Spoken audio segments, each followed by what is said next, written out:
నేను నా లైఫ్లో ఎప్పుడు ఏది రిగ్రెట్ చేయలేదు. Because I feel everything you do adds to your experience. You know, experience is what it makes you as a person. And I have no problem with me as a person. వేరే వాళ్ళకు ఉండొచ్చు, నాకు లేదు. ఎందుకంటే నేను చేసిన అవతల మిస్టేక్ అనుకున్నా, నేను అనుకున్నా, ప్రతి దాంట్లో నుంచి somewhere else it became better for me. అంటే ఒక ఉదాహరణ చెప్తాను. ఇప్పుడు నన్ను ఒక ఇంటర్వ్యూలో ఒకళ్ళు అడిగారు, మీ లైఫ్లో చేసిన వర్స్ట్ ఫిల్మ్ మీ దృష్టిలో ఏది అని. అంటే నేను ఏమన్నాను, అంతం అని చెప్పాను. ఎందుకంటే నా ఉద్దేశం కదా, నా ఉద్దేశం. ఎందుకు నా ఉద్దేశం అంటే, అంతం అనేది నేను ఒక జేమ్స్ హ్యాడ్లీ బుక్లోంచి తీసుకున్నాను లైన్. కానీ సినిమా అయిన తర్వాత నేను ఆ లైన్ చూస్తే అంటే అక్కడ ఉన్న మటీరియల్ నేను సరిగ్గా యూజ్ చేసుకోలేకపోయి చెడగొట్టాను అనేది నా ఫీలింగ్. అప్పుడు నా కంపారిజన్ బుక్, మీరేమో సినిమా చూశారు. అప్పుడు ప్రతి మనిషిలో కూడా ఎంతో చెడు, ప్రతి చెడులో కూడా ఎంతో మంచి ఉంటుంది కదా, అలా ఏమన్నా మీకు అడ్వాంటేజ్ వచ్చిందా అని అడిగాను. నేను అంతం సినిమా బాలీవుడ్లో నా స్టాండింగ్కి అంతం కారణం అని చెప్పాను. ఎందుకు? ఒకటి, అంతం మూలాన ఊర్మిళను కలిశాను, ఊర్మిళ మూలాన రంగీలా తీశా, ఇదొకటి. రెండోది ఏంటి, అంతం సినిమా ఆడలేదని అదే స్టోరీని మళ్ళీ ఇటు అటు తిప్పేసి సత్యాన్ని తీశాను. ఇప్పుడు నేను అనుకున్న మిస్టేక్స్ అన్నీ కవర్ చేసి మళ్ళీ తీశా. So Satya and Rangeela the two of my most important films నా కెరియర్లో. అప్పుడు ఈ రెండు కూడా అంతం మూలం వచ్చినాయి. అప్పుడు అంతం ఫ్లాప్ హిట్ అని నాకు తెలియదు. జనాల దృష్టిలో ఫ్లాప్ అవ్వచ్చు, నా దృష్టిలో నా మొత్తం స్టాండింగ్ అంతం కారణం. ఎందుకంటే లైఫ్లో క్లైమాక్స్ రాదు కదా, మీరు పోయే వరకు క్లైమాక్స్ రాదు. సినిమా అనేది వచ్చి వెళ్ళిపోతూ ఉంటుంది. కానీ సినిమాకి సంబంధించిన విషయాలు దానికున్న వేరే మళ్ళీ మీతో కంటిన్యూ అవుతాయి. సినిమా రిలీజ్ వెళ్ళిపోయినా కూడా ఊర్మిళ కంటిన్యూ అవుతుంది, ఆ జేమ్స్ హ్యాడ్లీతో కంటిన్యూ అవుతాడు, మనోజ్ వాజ్పేయి కంటిన్యూ అవుతూ ఉంటాడు సత్యాలో. యూనో, సో అవన్నీ మీకు కంటిన్యూయింగ్ అసెట్స్ ఉంటాయి. ఒకటేమో ఒక సినిమా అనేది ఓన్లీ వన్ పార్ట్ అది దాంట్లో. సో నాకు ఈ అండర్స్టాండింగ్ ఉంది కాబట్టి I don't take anything as a problem. ఇవాళ మీకు అనిపించిన ప్రాబ్లం రేపు మళ్ళీ అది పాజిటివ్ అయిపోతుంది. That's how I see life. దెన్కి సంబంధించి మనం పక్కన పెడితే, సో కమింగ్ డేస్లో మీరు లాస్ట్ టైం ఇంటర్వ్యూలో చెప్పారంటే జగన్ గారి మీద నేను ఒక మూవీ తీస్తాను, ఎంతవరకు వచ్చింది సార్? అది ఆల్మోస్ట్ ఒక 30% అయిపోయింది సినిమా. Is it? నిజమే చెప్తున్నారా? నేను ఫోటోలు కూడా రిలీజ్ చేశాను, మీరు చూడకుండా నన్ను అడిగితే చూసాను. బట్ షూటింగ్ అయిపోయింది 30% అన్న, షూటింగ్ అయిపోయింది అలా. అదే 30% అయింది. ట్రూ. జనరల్ గా మీ కోపం వచ్చే పాయింట్ ఏంటి? ఏ పాయింట్ లో? ఎప్పుడు కోపం రాదు, ఎందుకంటే కోపం వచ్చేది ఇంపార్టెన్స్ నేను ఎవరికి ఇవ్వను, అదొక రీజన్. రెండో రీజన్ ఏంటంటే, కోపం అనేది ఎప్పుడు వస్తుంది, మీ సెన్స్ ఆఫ్ రైటియస్నెస్, మీరే రైట్ అని మీరు నమ్మినప్పుడు వస్తుంది. నేను రైట్ అని నేను నమ్మను, అలాంటప్పుడు కోపం రావడానికి ఆస్కారం లేదు. నాకు చిరాకు రావచ్చు, చిరాకుకి కోపం ఉన్న డిఫరెన్స్ ఏంటంటే, చిరాకు అనేది ఇరిటేషను, మిమ్మల్ని ఫోర్స్ఫుల్గా ఎవరో నేను చేసే పని ఆపినా లేకపోతే అవ్వకుండా చేసినా అదొక ఇరిటేషన్ వస్తుంది. కోపం అనేది ఎమోషన్, అది నాకు కోపం అనేది లైఫ్లో ఎప్పుడు రాదు. సో పోనీ ఎలాంటి విషయాల్లో మీకు చిరాకు వస్తుంది? చిరాకు చాలాసార్లు వస్తుంది, స్టూపిడ్ క్వశ్చన్స్ అడిగితే వస్తుంది ఫర్ ఎగ్జాంపుల్. ఎందుకంటే నేను అది మళ్ళీ చెప్పాలి, అన్నిసార్లు చెప్పింది అలాంటి దాంట్లో వస్తుంది నాకు. రైట్.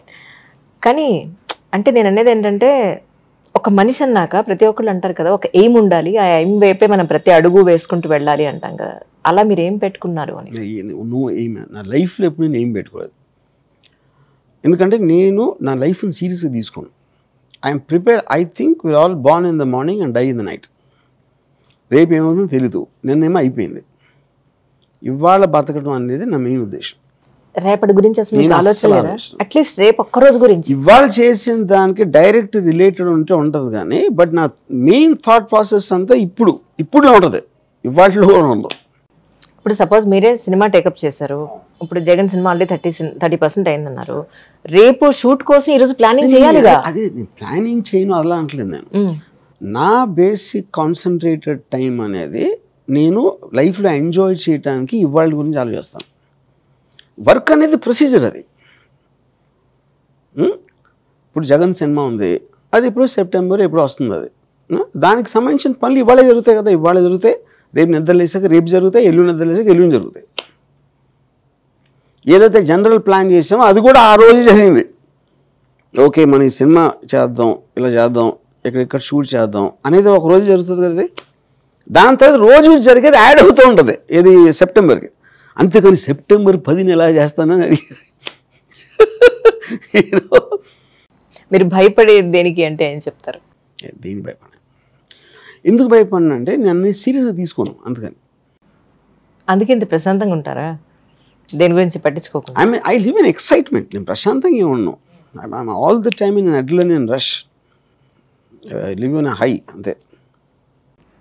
సో నిజంగా దేనికి భయపడరు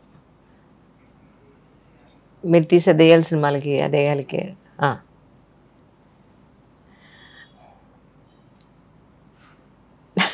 యా, మీరు నమ్మరు, ఓకే, నో ప్రాబ్లం. అంటే మీరు ఇలా చెప్తారు కదా, యాక్చువల్లీ నాకేమనిపిస్తుంది అంటే పర్సనలీ ఇది మీడియా కోసం, జనాలను అట్రాక్ట్ చేయడం కోసం, ఒక మంచి ప్రమోషన్ కోసం మాత్రమే మీరు ఇలా ఉంటారు. ఇన్ జనరల్ గా మీకు సెంటిమెంట్స్ ఉన్నాయి, అమ్మంటే ఇష్టం, అక్కంటే ఇష్టం. సెంటిమెంట్స్ అనే దానికి చాలా మందికి మీనింగ్ కూడా తెలియదు. ఏదో సెంటిమెంట్ సెంటిమెంట్ చెప్తారు. సరే, రీజన్ కూడా చెప్తాను నాకు ఎందుకు ఉండదంటే ఎమోషన్. ఎమోషన్ అంటే ఏంటి, ఇప్పుడు నేను నా మనుషులో నేను ఎప్పుడు అనుకోను, అసలు నన్ను నేను కూడా అనుకోలేను. మీరు ఎంత రిమూవ్డ్గా ఉన్నప్పుడు మీకు ఎమోషన్స్ అంతా తగ్గిపోతాయి. నేను I live on rationality, I live on logic. ఎందుకంటే ఎమోషన్స్ మిమ్మల్ని పక్కదారి పట్టిస్తాయి, మీతో మిస్టేక్స్ చేస్తాయి. మీతో ఆడన్నాడు, వాళ్ళకి అలా అయిపోయింది, ఇది ఎలా అన్నాడు అని వేరే వాళ్ళ గురించి అసలు ఆలోచించను. యూనో, అప్పుడు ఏంటి, మీకు ఎమోషన్స్ అని వేరే వాళ్ళతో అటాచ్మెంట్ ఉంటుంది. నా భార్య ఇలా ఉంది, నా పిల్లలు అలా అన్నారు, నా డాడో నా పనిచేసే ఆఫీస్లో ఆడ అన్నాడు అని. మనుషులు అంటే ఏంటి, అడుగుతారు bit of flesh, blood and bones, ఒక ఆలోచన సమూహం ఉంటుంది, అది దానికి ఫామ్ ఉండదు. సో నేచర్ అనేది మనం ట్రాప్ చేసి it is getting in to emotions. నేను దాన్ని అధిగమించాను కాబట్టి నేను ఉట్టి లాజికల్ థింకింగ్ ఒకటే నేను నమ్ముతాను. లాజికల్ థింకింగ్లో ఎమోషన్స్ అనేది ఉండవు. మీకు ఒక చిన్న దెబ్బ తగిలింది, లేదా ఒక ఎమర్జెన్సీ, ఒక మనిషి అసిస్టెన్స్ కావాలి, ఎవరికి ఫోన్ చేస్తారు? పెట్టుకుంటా, నర్సుని పెట్టుకుంటాను. ప్రొఫెషనల్, డబ్బులు ఇస్తాను, వాళ్ళు చేస్తారు. మన ఇంట్లో కానీ బాగా చేస్తారు. ఎందుకంటే ఇంట్లో వాళ్ళతో ప్రాబ్లం ఏంటంటే ఆబ్లిగేషన్ అయిపోతుంది. నిన్న ఎంత బాగా చూసుకున్నారు గుర్తుందా అని చంపేస్తారు.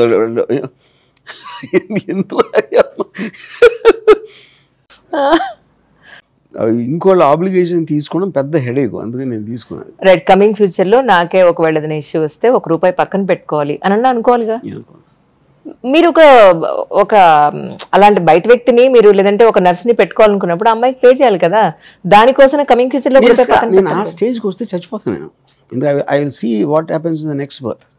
నేను నా పనులు చూసుకోలేని పరిస్థితికి వచ్చినప్పుడు ఐ విల్ డై. ఎందుకు ఊరికి ఎందుకు బతకటం, స్టూపిడ్ లాజిక్ అది. అప్పుడు ఏమో నెక్స్ట్ బర్త్ ఉందేమో కాదు, నాకు తెలియదు. ఇప్పుడు ఈ లైఫ్లో ఇంకా నేనేమి చేసే సీన్ లేదు అన్నప్పుడు నేను చచ్చిపోతా. I take a chance. మరి మీరు నమ్మేది ఏంటి? నేను నమ్మేది దేన్ని నమ్మను. నేను చెప్పాను కదా, I believe in my state of mind now.